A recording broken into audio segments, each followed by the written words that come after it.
Good afternoon, everyone, and thank you for joining us here at Defense Priorities for another fantastic live stream event on what could not be a more timely topic after last weekend. The title, of course, for today's event is Can U.S. Military Aid to Ukraine Turn the Tide?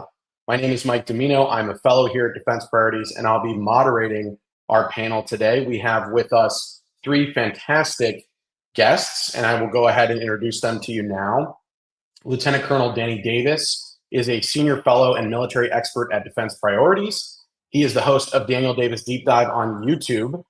Danny retired from the U.S. Army as Lieutenant Colonel after 21 years of active duty service. He was deployed into combat in Desert Storm, Iraq, and Afghanistan twice. He is a two-time Bronze Star recipient. And you might have seen Danny as a regular on CNN and Fox, where he provides commentary on the war in Ukraine and all sorts of other issues. He recently participated in a fantastic Council on Foreign Relations debate on the topic as well. So welcome, Danny. Thanks for having me. We're also joined by Dr. Jennifer Kavanaugh, who is a senior fellow in the American Statecraft Program at the Carnegie Endowment for International Peace. At Carnegie, Jennifer's work focuses on U.S. national security and defense policy, including military strategy, the defense industrial base, always a hot topic, security assistance, coalition building, and deterrence. Dr. Kavanaugh previously worked at the RAND Corporation for 14 years, and she was also the director of RAND's Army Strategy Program. Jennifer has put out a number of really strong pieces the last couple months in War on the Rocks, so please give those a look as well. Jennifer, welcome to the panel. Thanks for having me. And last but not least, we are joined by Dr. Kelly Grieco, who is a senior fellow with the Reimagining U.S. Grant Strategy Program at the Stimson Center, where her work focuses on U.S. foreign policy and defense, addressing questions about international security, force structure, military alliances, air power, and the future of war. She also has phenomenal expertise on U.S. military alliances, particularly the security architectures in the Indo-Pacific and Europe that are incredibly important right now, as well as emerging air power strategies and capabilities. Kelly has authored a number of articles on the Ukraine conflict, including How Ukraine Can Win Through Defense, which was featured in Foreign Affairs earlier this year. So I encourage our audience to give that a look. Welcome, Kelly. Thank you for having me. Thanks to all of you for joining us. I think this is a remarkably well-timed live stream, and I'm really happy to have the three of you to dive into this. So let's start with kind of the big topic, right? Earlier today, President Joe Biden signed into law a $61 billion aid package for Ukraine. And there's been a lot of discussion over the last several years about how much aid should be given to Ukraine, how efficacious the provision of that aid is, what its impacts are on the battlefield. So I want to start, and we'll go around to each of you for opening remarks on what exactly you think this new aid will achieve or not achieve on the battlefield, and can it change the overall trajectory of the conflict? I'll go ahead and start with you, Jennifer. Thanks, Mike. So I guess, my assessment is that the new infusion of aid will have an impact depending on how it's used, but it's likely to be a narrow impact that's more constrained than what some may be speculating.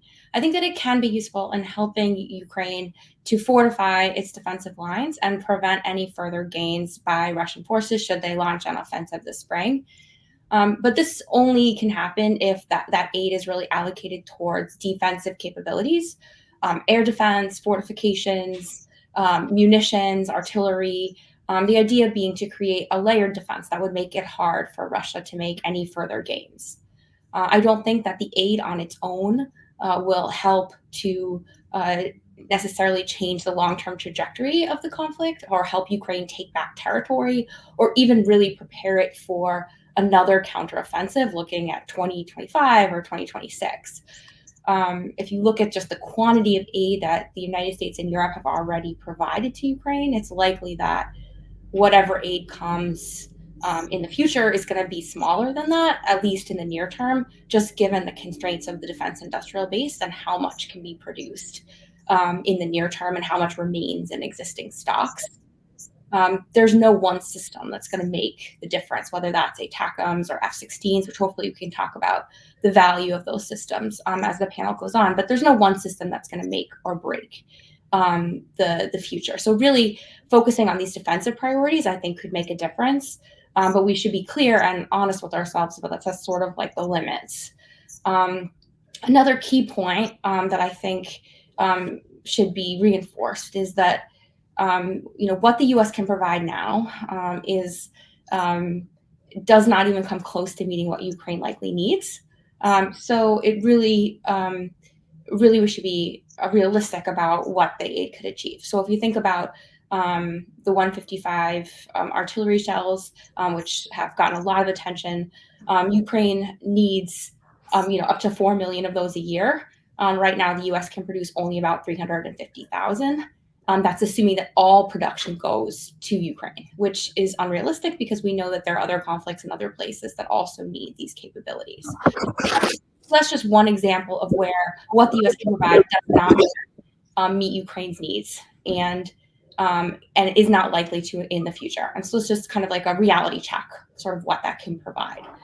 So this is why I think focusing on these defensive capabilities should really be the priority as we think about how aid can be used effectively. The other key point is that aid makes no difference in helping Ukraine to deal with its manpower shortages, which are extreme. Having more stuff doesn't necessarily help you if you don't have people to use that stuff. Ukraine passed a law recently to expand its conscription pool, but that isn't really going to solve the problems that exist. So, just to summarize, I think the aid does matter and it can help Ukraine to set up a stronger defensive position. But there are real limits to that. And the benefits that can be achieved depend on real discipline on both sides, on Ukraine's side and the United States side, in ensuring that aid is focused on defensive priorities and is not used to try to expand the U.S. role in any way. Yeah, I think those are good points. Especially the manpower issue, which I'm hoping to get into a little bit with the three of you as well. With all these reports, we've seen that the average age on the front for the Ukrainians is in the 40s, and they've been unwilling to conscript in that 18 to 27 demographic. Which if you're a student of military conflicts, I mean that's where you win your wars, right? So no, I think those are all very spot on assessments. Let's jump over to Kelly. Your kind of initial thoughts on the aid package and kind of the impact that you see it having or not having. Yes. So the way I think about this is really that this aid package provides, I think, a window. It provides a window for Ukraine to be able to shore up its defenses in what is expected to continue to be a very difficult year for it in trying to hold back Russian territorial gains. It also provides, I think, a window for the United States and Europe to also start rethinking its entire approach to the Ukraine war. In many respects, I think the aid debate itself sort of reflects the problems that we have around strategy, and that there's a lot of maximalist thinking. The approach has largely been, the strategy adopted is one that I have called with Emma Ashford in Foreign Affairs, our article, victory through rollback. So this idea that Ukraine needs to be able to reclaim all of its territory to deliver a defeat to Russia. And the alternative that has come up is sort of a notion of, well, that's not going to work, so we should just have peace, peace without victory. And those two solutions are really stark. And neither one is particularly attractive. And in some respects, I think we saw that play out in the aid debate, because the option was to pass, a $60 billion plus aid package for Ukraine, or to not provide any aid at all. And so it's time, I think, to pivot to a third approach, a third way, one that will actually serve both Ukrainian interests and also U.S. And European interests. And that is really victory through defense. We need to put Ukraine on a path towards a more sustainable and credible strategy, a defensive strategy. Already with this aid package, you can sort of see that the vibe in Washington is, we're back on track. And and there's talk about Ukraine returning to the counteroffensive in 2025. That's very alarming to me, frankly, because it shows an absence of learning about the battlefield realities. Instead, a smarter approach, I think, is to use this aid package as a window to, as Jennifer outlined, adapt Ukraine's strategy on the ground to really embrace defense and holding on to territorial gains.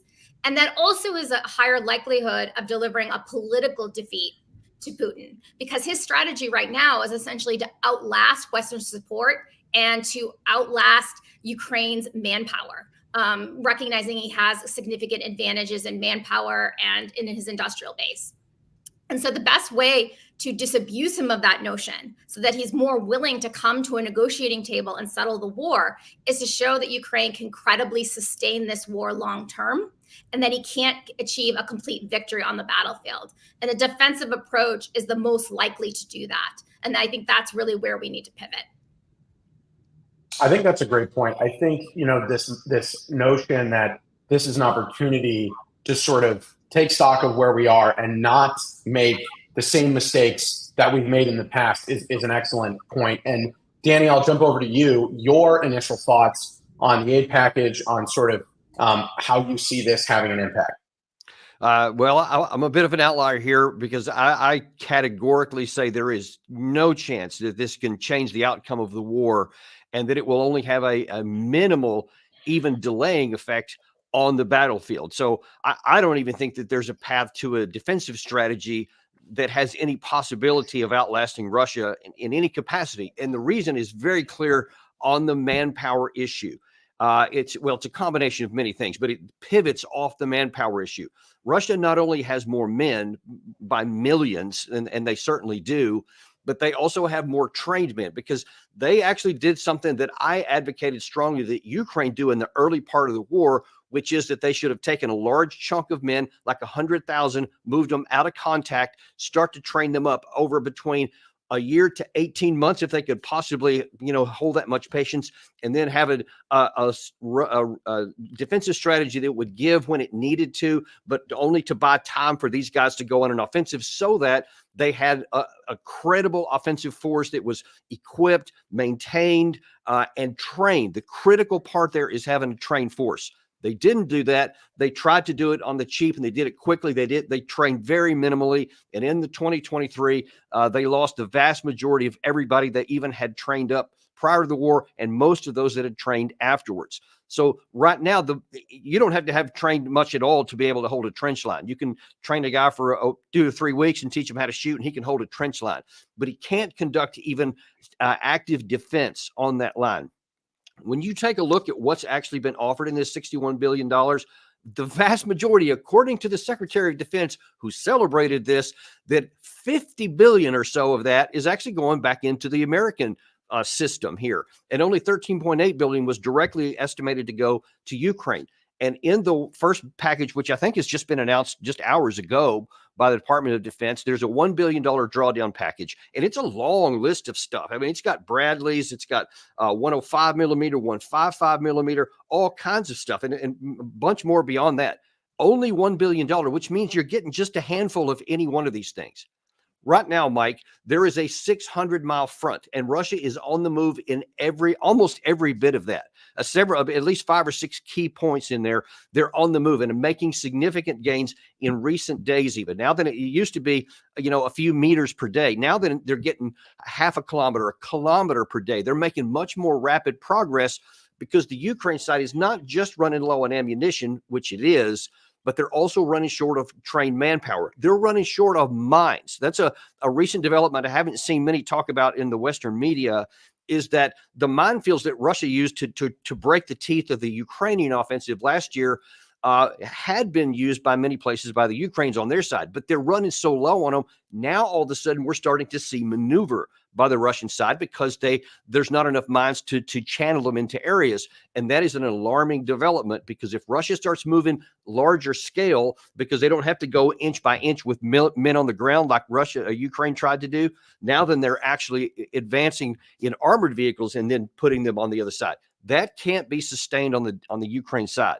This defensive this package right here has been hailed today by President Biden as being decisive. It's going to defend democracy. It's going to in our national interest. Only it's not going to make any fundamental difference on the battlefield because you can't print men. You can't just crank out and pass a bill and get 250,000 men. And even if you do get that with this new bill that's been passed in the Ukraine Rada, they're going to be untrained men, and they're going to be people that have already been passed over in previous rounds. And I'm just telling you historically, and as somebody who's trained combat veterans or troops for a long time, it takes a long time, and I mean years, to get them up to good position. But if you're going to do anything more than try to man a trench, you're not going to succeed. And the last thing I'll tell you is why pessimistic isn't the right word. Why I'm so confident in my negative impression of what's going to happen is because Russia has learned a lot in the last 2+ years, and they're showing it on the battlefield now, and they're conducting much more cooperative combined arms operations. They're putting their men at less risk. There's these reports every day I see every day that Russia's losing 900, 1,000 men per day, but I don't see any evidence of it on the battlefield at all. I think that's just kind of, we're trying to make ourselves feel better. But the reality is that Russia is imposing significant casualties on these defenses. And that's why they keep falling back, because they have these new FAB bombs. They have substantially 5 to 10 times more artillery in any area than the Ukraine side does. The drones are much more effective on the Russian side. Electronic warfare is knocking down reportedly 80% of the Ukrainian drones. So even though the numbers may be close, the effectiveness is way over on the Russian side. And then you have the air power, air defense. Everything you can imagine is in the Russian favor. The industrial capacity is just overwhelming and continuing to grow. And this little package here of $61 billion is not going to change those dynamics. And until that gets changed, or unless that gets changed, the outcome is almost certainly going to be against Ukraine.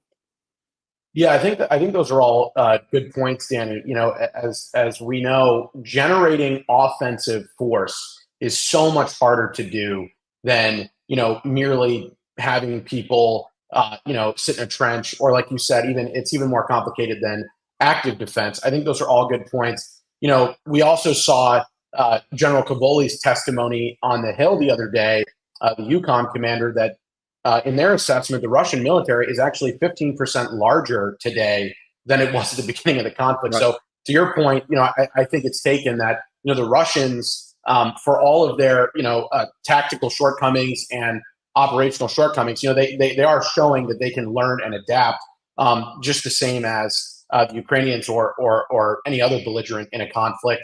And we've seen, you know, a lot more Russian air activity along the FLOT, along the forward line of troops. A lot of videos in recent days of Su-25s over Chasiv Yar, which we haven't seen in a long time. So I think that's there's also lots of rotary wing aircraft that also are coming back. They haven't been there for a while. Right. And so again, I think it speaks to your point there that, you know, things are maybe a little bit worse, or trending a little bit worse than many people in the West are already acknowledging. I want to go back to, you know, something that Jennifer mentioned in her opening comments, and maybe get you guys to weigh in on it. You know, part of, if we look at this aid package, I know, Danny, you broke down some of the components of it.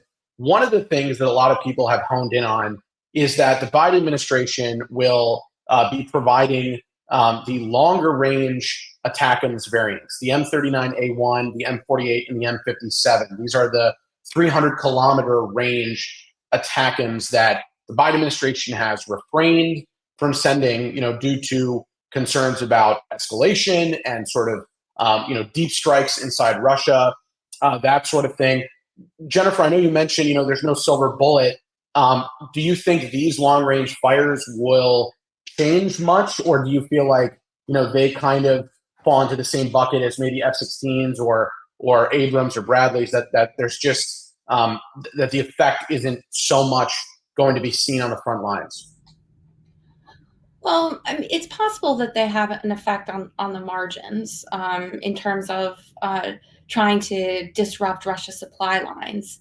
But I think there's a couple of factors that suggest that any benefit will be very minimal and unlikely to have a real impact on the front lines, like on the battlefield. The first is that Ukraine has had longer range missiles from European partners for some time now, and they've used them to some effect, but they have not changed the status of the front lines in any real way. ATACMS can shoot further than those systems, so that could be some benefit. But the United States has a finite supply of ATACMS. They're phasing them out to phase in the new PRISM missiles, and those haven't arrived yet. And so the quantity of ATACMS that can be provided is likely pretty small. We don't know the exact numbers that the U.S. will be willing to give up, but just in terms of providing the United States itself an insurance policy for other types of conflicts that might occur in Europe or Asia or the Middle East, some quantity has to be held back. So numbers are going to be pretty small, and the number of targets that can be hit then are also pretty small. And so the question is, how do you use them? Going after kind of high-profile targets deep inside of Russia may not be the best use. Those are maybe embarrassing for Russia, but don't really have a big tactical impact for Ukrainian forces. So, I think there'll be some benefit if they can use them effectively to disrupt like the Russian supply lines and maybe put a little bit of pressure. But those things historically over the course of this conflict have been repaired pretty quickly. There have been other types of strikes that observers suggested would have a real impact in disrupting Russia's ability to supply its own troops. And they had sort of a marginal effect for a short period of time before they were repaired. As Colonel Davis said, Russia has been very resourceful and adaptive in terms of learning and adjusting to conditions as they've changed. And I would expect that to continue. And there still is, of course, the escalation risk and how Russia might respond its own targeting strategies should Ukraine start using longer range strikes. So I think on net, the benefit will be pretty minimal. Kelly, your thoughts on sort of that silver bullet question? Is there anything that the U.S. isn't providing that would make a bigger difference, or is it not? Are we missing the forest for the trees if we're sort of hyper fixating on a particular platform, vice another or something like that? Well, it's certainly very American to focus on a technological silver bullet. Right. The unfortunate part is that doesn't really exist in warfare. It never has. And so, throughout this conflict, we've seen a series of systems where we're told over and over again, if you send, HIMARS, it will make a difference. You send, Abrams tanks, it will make a difference. And the reality is that no one system fundamentally changes the balance of power on the ground. And I think we'll see the same thing with the HIMARS. And as Jennifer said, what we've seen repeatedly is that when a new system is introduced, it usually provides a tactical advantage to the Ukrainians for about 4 to 6 weeks, it seems, on average. And then the Russians are able to adapt to that reality, and that effect lessens over time. And I would expect the same thing to happen in this case. Also, one of the things that's not considered very often is that, as I understand, the guidance systems for the longer range ATACMS is basically the same as it is for some of the HIMARS. And one of the reasons the HIMARS dropped off the table of making this big difference that they did in the initial part is because Russia's electronic warfare has become much better of knocking the missiles off target based on the electronic signatures, which will be applied to the ATACMS. Now, all that also depends that they have the EW assets in the area where the target would come in. But I also want to point out that if anybody is confused on this, and I'm talking about the cheerleaders of people who do say that this is going to make a difference, is all you got to do is look at what the Russians have been doing from the outset. They have been saturating large portions of Ukraine with long-range missiles, drones, all kinds of attack ability to strike throughout their country and had some devastating consequences, especially right now. They're on this anti-energy kick right now. But you see, even that is degrading their ability, but it hasn't knocked them out of the war. It hasn't stopped them from fighting on the front lines. It hasn't had hardly any impact on that at the front other than to diminish their capacity. You would have to have an equal amount on the Ukraine side, which means thousands and thousands of missiles that somehow would penetrate the Russian air defenses, which the Ukraine side doesn't have. So you would also have to have more than that because you're going to lose a lot more of the missiles than the Ukraine side does now. And you see, it's going to do is degrade. So it's just not, I don't think it's going to have any identifiable change. The only thing it might do is hit some high profile targets somewhere in Russia, which could anger them or so. It's going to make them mad and upset, but it's not going to have any impact on the overall 600-mile front. So I'm glad you mentioned the oil refineries, Danny, and I kind of want to pivot to that quickly and get thoughts from all of you on this sort of question of escalation, right? I think if you look at the discourse over the past week, or some of the recent pieces that have sort of been out in a lot of major outlets, there seems to be this notion that the U.S. has been overly cautious about escalation this entire time, and now we need to sort of put our foot to the floor and hit whatever, the Ukrainians should be able to hit whatever they want to hit. We shouldn't really care. The New York Times had a piece that sort of delved into this question on the refineries and the more high profile targets, like you mentioned, Danny. And I thought it was notable. SecDef Austin said, kind of on this issue, I believe a week ago, and I'll read the quote here: Ukraine is better served in going after tactical and operational targets that can directly influence the current fight. I'm curious, kind of, I'll go to you, Danny, first. Do you agree with that assessment from Secretary Austin? And what is your kind of view on escalation here? Is this an opportunity for the U.S. to sort of finally throw caution to the wind and say, hey, we've been fairly conservative about this. We can sort of just forget all that? Or should we still be wary of that going forward? And why should we?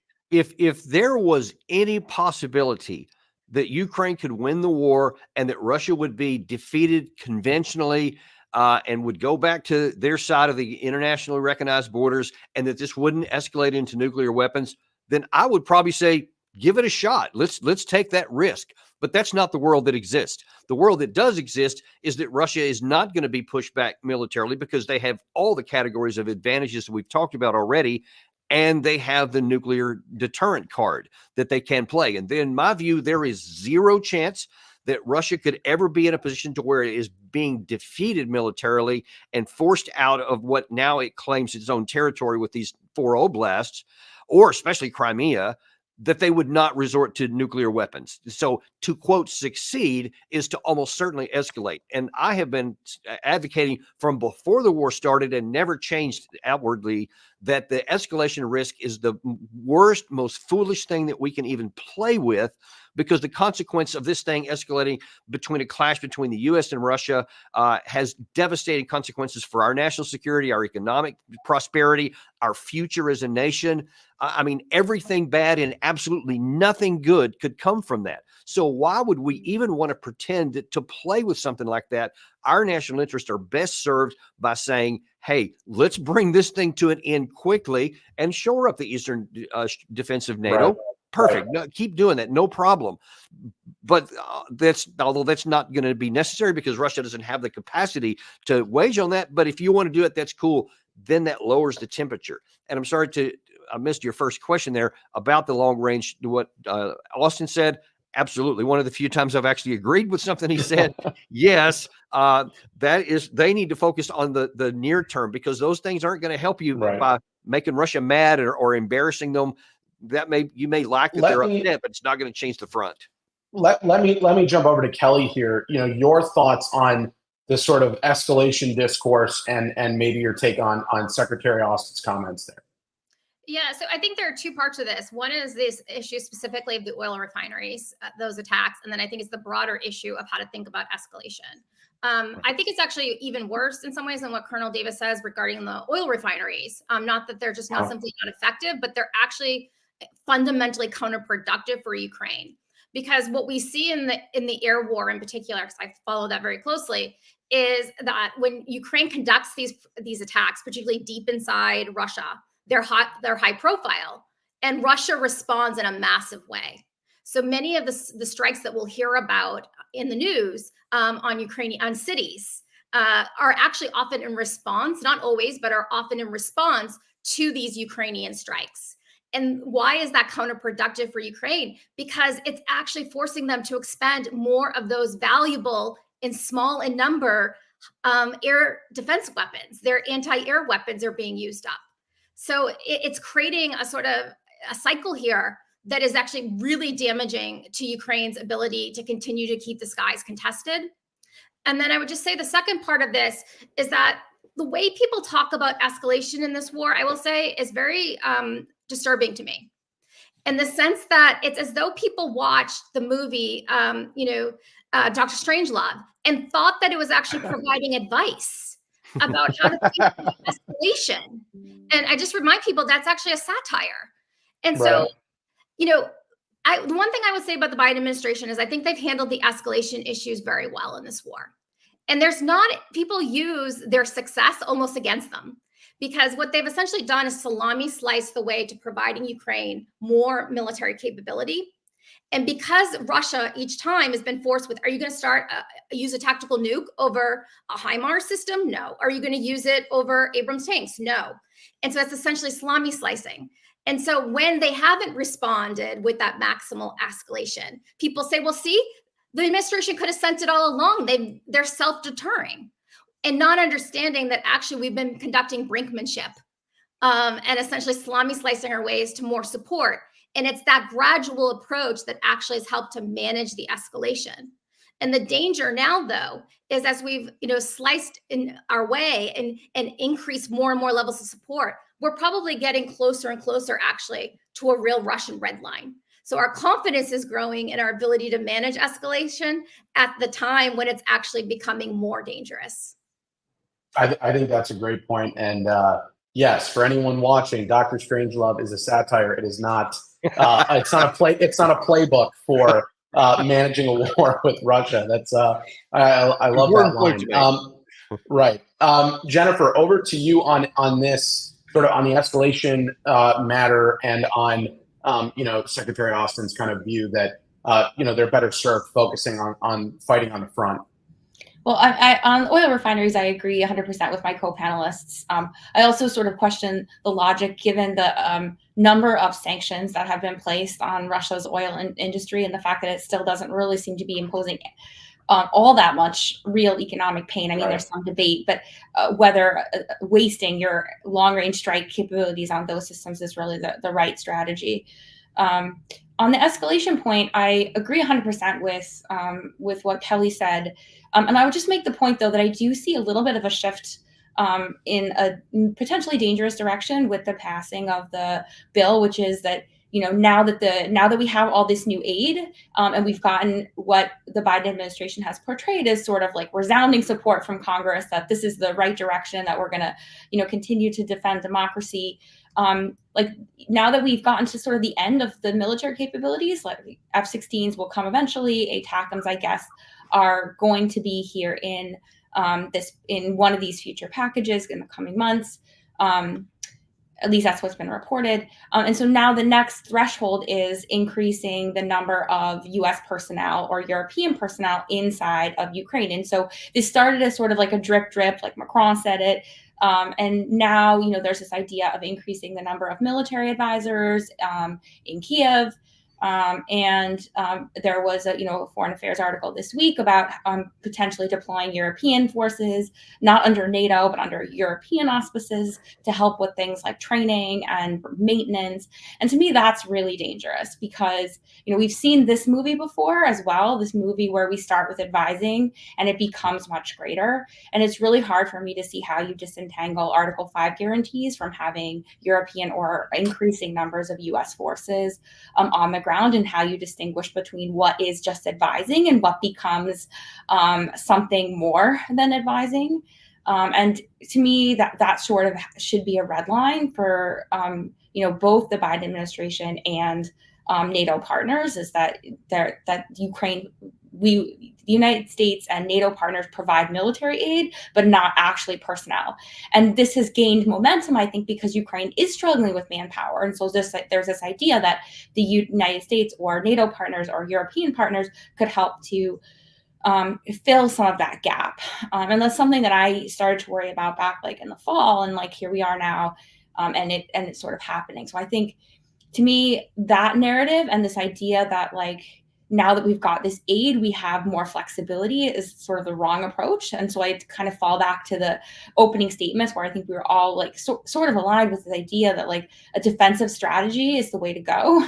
and that aid that's provided should be used in that way, and not to create license for like an expansion of the way that Europe and the United States are fighting this, or helping Ukraine fight this war.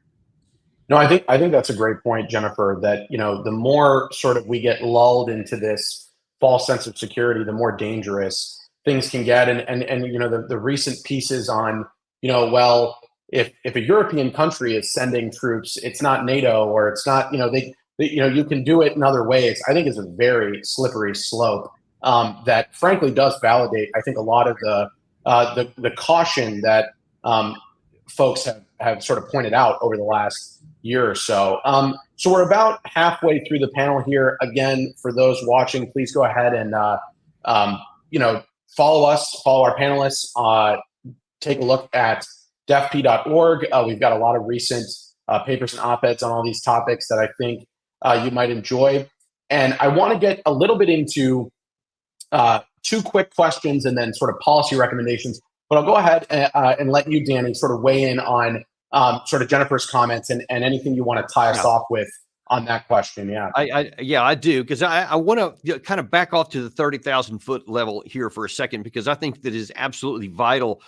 Some of these questions that we're talking about here have a lot of impact on the near term and about what's going to happen in the immediate future.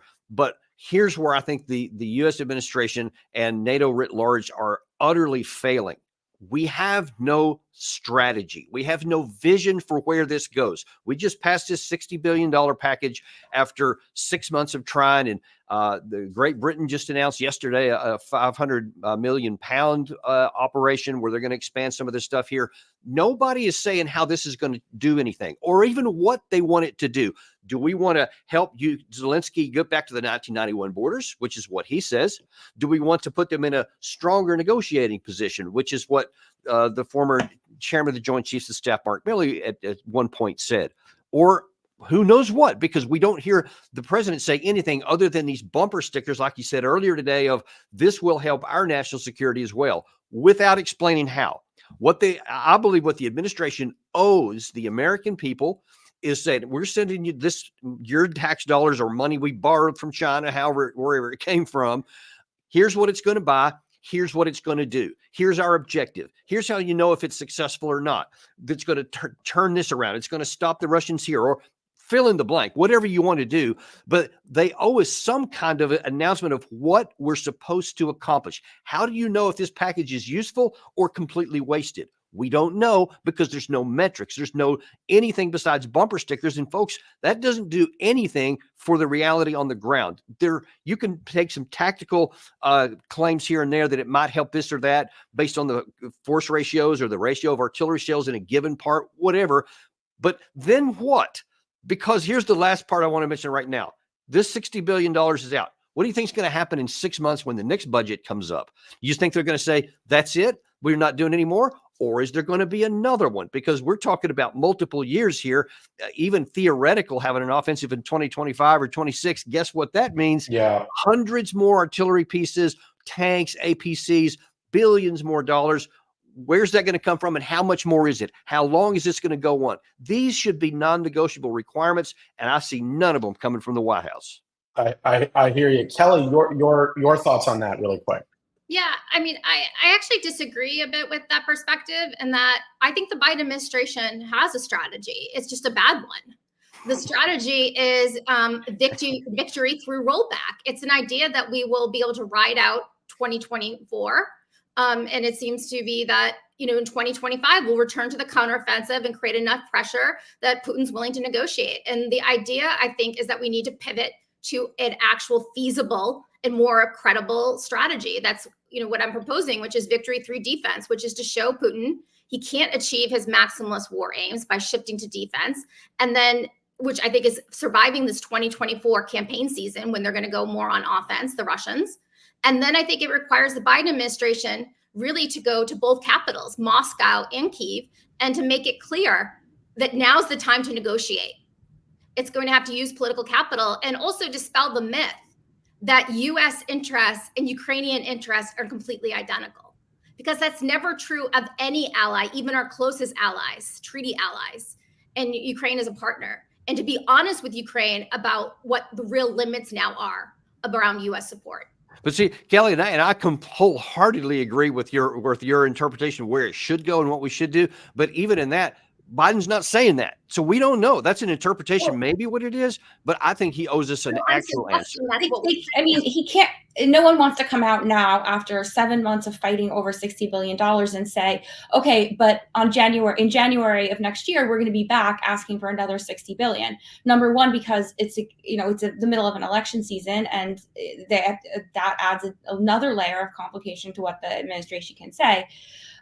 Also, it's uncertain who's going to be in office in January, and there's sort of like no appetite for like starting the fight over January 2025 now.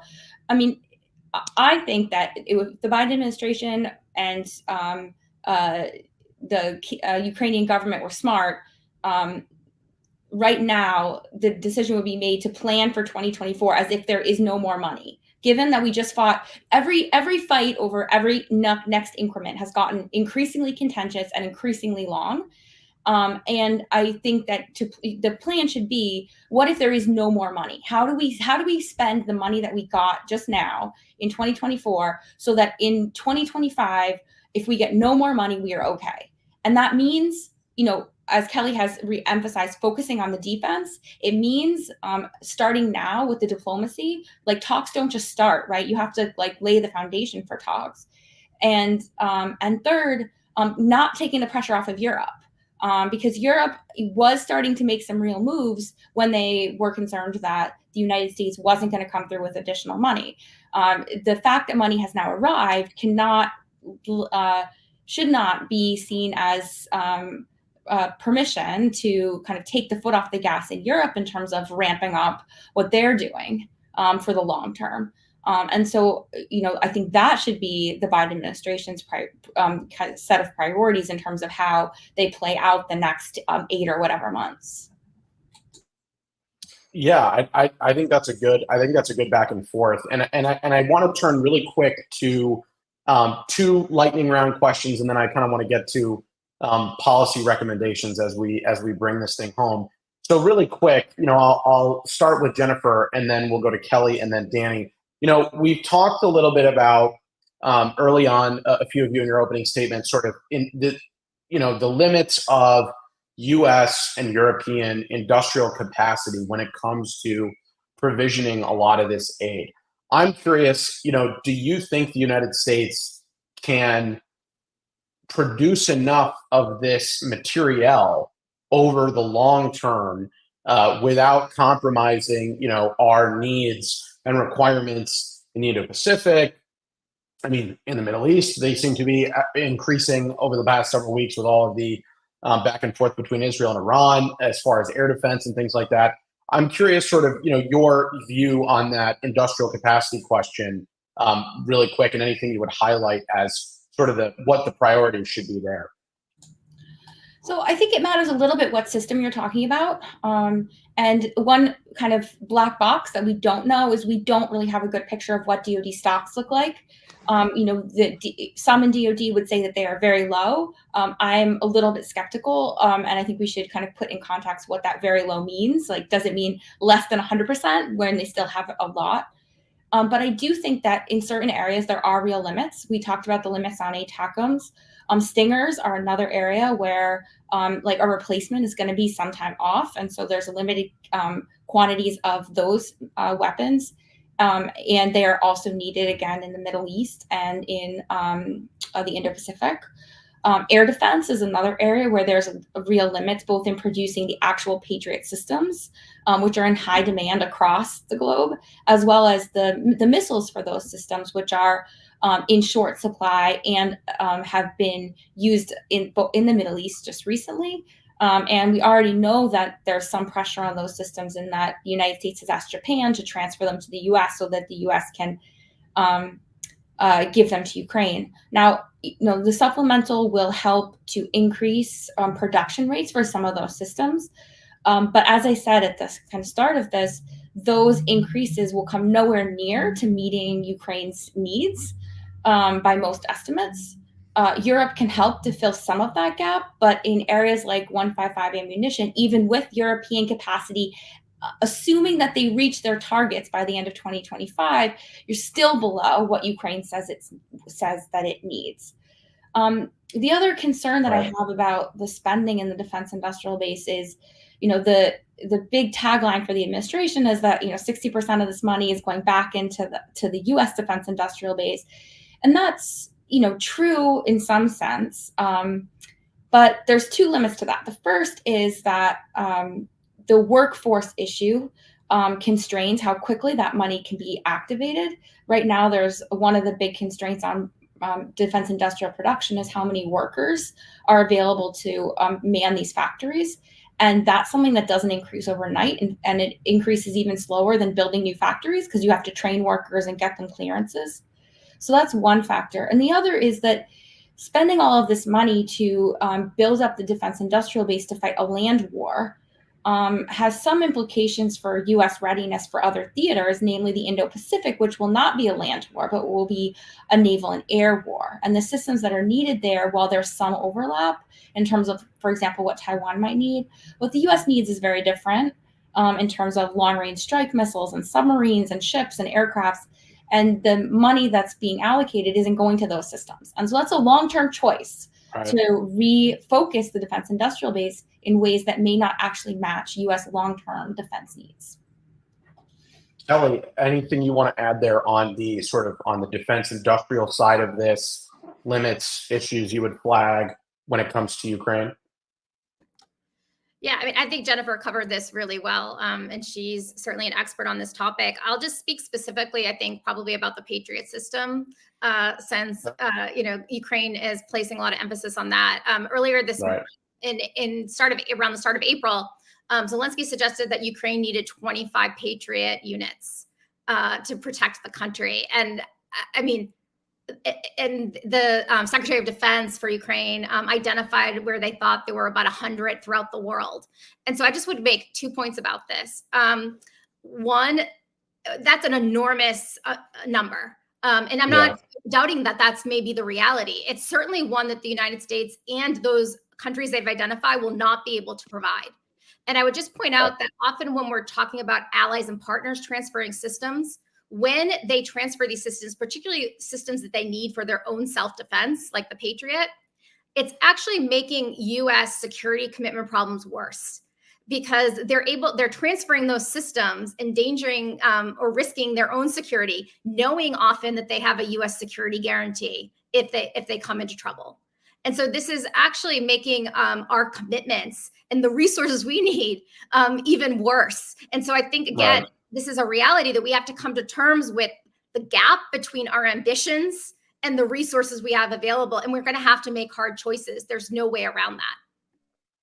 Yeah, I think that, should be more clear now than in the past, although I'm worried, frankly, that it isn't. But Danny, anything really quick on this defense industrial question, maybe 30 seconds, and then we'll kind of jump to it's good that you don't have much time for me because Jennifer and Kelly have really knocked this one out of the park. There's not much for me to add on there. The one thing I will say, though, is that when you're talking about our national security and our defense capacity, let's say that we had some kind of a bad scenario in the Indo-Pacific, do we have enough javelins, top AIM 120s, other precision guided munitions, missiles, air defense interceptors, etc.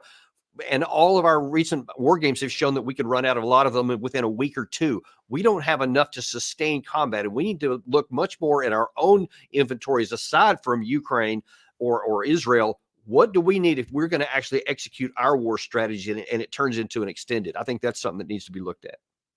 Yeah, and so we've got about 10 minutes left here, and what I want to do is just sort of give each of you the floor on, this notion of if Kelly or Jennifer or Danny, were calling the shots, what would the top line items be for U.S. policymakers when it comes to a sustainable approach to the conflict, whether it's aid, whether it's military support, whatever. What is the right size approach for the U.S. to take going forward, and where do you see the next 6 to 12 months of the conflict going. I know that's kind of open ended, but you can feel free to take it wherever you want. Sort of what are your top line policy recommendations for where we are in the Russia-Ukraine conflict at the moment, and then more objectively, sort of where do you feel like it's going to go in this new year, regardless of kind of what the administration does or doesn't do. I'd love to start with Danny on that, sort of what your top line advice is and where you see the next year of the conflict heading. I'll tell you what I think we should do, and I'll tell you what I think we will do. I think what we should do is recognize the ground truth reality that Ukraine will never win this war, and it is futile to continue to pretend otherwise. And all it's doing is increasing the number of Ukrainians who die, the number of cities that get turned to rubble, and eventually probably the loss of territory by not doing that. What we should do is take this money we just allocated and say, we're going to help you with lots of defensive arms as long as it comes with the string that you start negotiating the best deal you can get to end this war with Russia possible. I know that's anathema to many people. Zelensky has never said anything else, but that's what should happen, because there's a shot that could succeed. That could bring the war to an end and create some kind of a Ukraine that actually can remain free at the end of this. And if you don't do that, which is what I think we are going to do, we're going to continue with the fiction, and we're going to continue giving hope that there's, that later on they're going to win in 24, 25, 26, whatever. And all we're going to do is end up getting to the point to where Ukraine is probably going to be defeated militarily, and then they're going to get something more along the lines of terms of surrender, not in a good negotiation. That's what I think. Quickly on that, Danny. So I think, a negotiated settlement is probably where things are headed, whether anybody likes it or not. But I'm curious to elaborate just quickly on the point you made there. What is your assessment of the risk for a collapse of the Ukrainian state, Ukrainian military? I mean, right, we've seen plenty of examples in history where when you fight to exhaustion, you don't even get the opportunity to have a negotiated settlement in a lot of cases if there is some sort of catastrophic collapse. I'm curious what your assessment is on the odds of that, with or without this aid, sort of where you think that the likelihood of that is right now. Yeah, I've seen few in the West that even give any consideration to that. They say, well, what happened in Afghanistan in August of 2021 is an anomaly. It won't happen here. But I think that although for different reasons, that is a very real risk here, because large numbers of the Ukraine forces haven't been able to rotate off the front line. Some of them have been fighting for 2 years, and they're mentally, you just can't keep doing that. And they don't have enough people to backfill. They're losing more people each month than they're bringing in, and you just can't sustain that 4 years indefinitely. And it's a mystery. No one knows when it may happen. It may never happen, but it could also happen within months from now. Yeah, it's one of those, it's hard to predict those kinds of black swan events. But I think, speaking as a former practitioner myself, I mean, these things happen all the time, and it's very hard to know when they're lurking around the corner. So, I think that's a good point. I'll just add that the risk is high. Yeah. It's unseeable, but the risk is high. Okay. You just assess it as high. Okay. Kelly, your thoughts on top line recommendations and where you see 2024 headed in the conflict? Yeah. So, I really want to stomp on something that Jennifer brought up. I think she gave the best policy advice that, which is, everyone involved in this conflict should treat this aid package as though it's the last one and plan accordingly, because that could be. But I also think it would induce more realism among all the parties in terms of thinking about strategy. And I think the second part of it, I would just say, is, how do we get to a negotiating table? Because that's where this is going to end. I think it's very significant that the Chinese have suggested that they think both parties will end at the negotiating table, given their communications. And so everything that we send, everything we do should be thinking about how does it get us to this negotiating table to best position Ukraine. And on that note, I would just say that the one area where I think I disagree with Colonel Davis is that I think Ukraine can win this war. It cannot win militarily in any way. It can win politically, though, because the United States was not defeated militarily in Afghanistan. It was not defeated militarily in Iraq. We lost politically. And so Ukraine is in a similar position. It won't be able to militarily defeat the Russians, but it can actually gain a political victory by not allowing Putin to achieve his main goal, which is to subjugate Ukraine. that Ukraine can remain a viable state and an independent state from Russia. And again, the best way to go about doing that is getting to that negotiating table. To answer your question, though, about what's going to happen over the next year, well, Mike, that's the hardest question of all. I will say that before this aid package passed, I was quite worried that we would see large parts of the Ukrainian line collapse, because no matter how determined you are, if you don't have artillery to hold back an adversary, will doesn't matter at that point. And I was quite worried about it. I think that this aid package will probably be enough to prevent a catastrophic collapse. But I do think we're going to see additional Ukrainian losses of territory. And the question is really how significant, how large they will be, because of the manpower issues that have been brought up, and also because it's going to take time for this military aid to actually get in the hands of frontline forces. So it's going to be a rocky time ahead.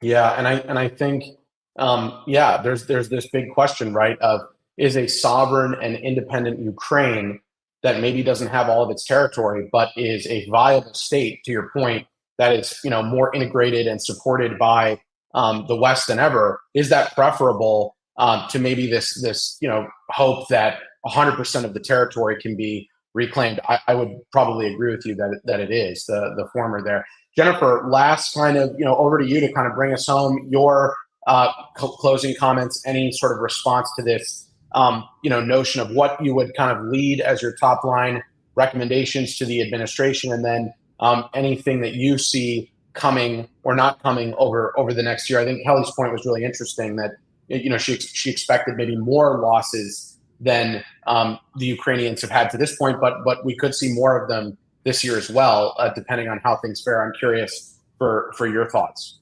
Yeah, well, I agree with Kelly that I think the priority for this year should be thinking about, how we get to the negotiating table, and that the goal of the aid that was just passed should be, trying to limit further losses. I think that if the aid is used perfectly, right, if both sides did a perfect job in allocating the aid and there were no hiccups and no delays in terms of the types of defensive systems that arrived, and there was no distractions, it's possible that the front lines could be fortified quickly enough to sort of limit so that any gains were minimal. I mean, if you look at how much territory has changed hands since November of 2022, it's really very, very small. Yeah. So, it's possible that you could kind of freeze them in place, which would be ideal for kind of getting to Ukraine to the negotiating table in the best position. But, the reality is that politics is involved, which means that things won't be perfect and there will be delays.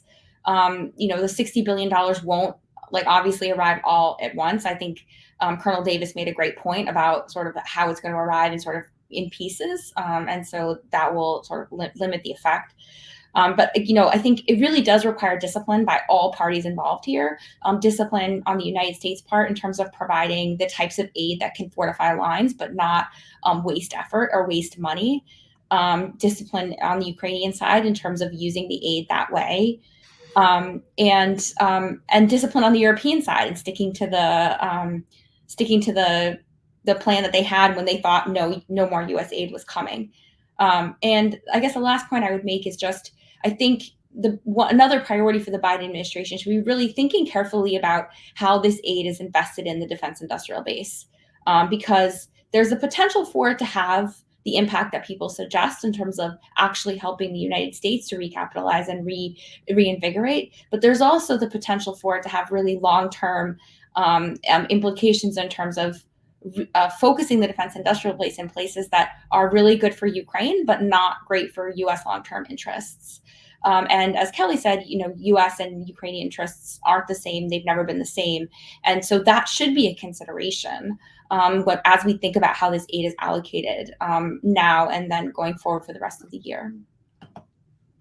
Yeah, absolutely. And I think that's a good note to end on, that we need to be looking at this in a clear-eyed, realistic, responsible way. We do not need to be governed by sort of, clinging on to the more, outlier, hopes for certain outcomes. We have to be looking at this in terms of the fact that U.S. interests are our own.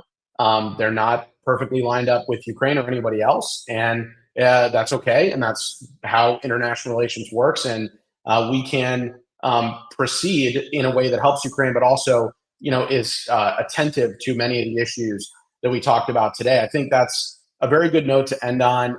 Thank you all for joining us today. Please stay tuned to defp.org for more defense priorities live events with fantastic panels like these. Give us and our panelists a follow on social media. Check out their work.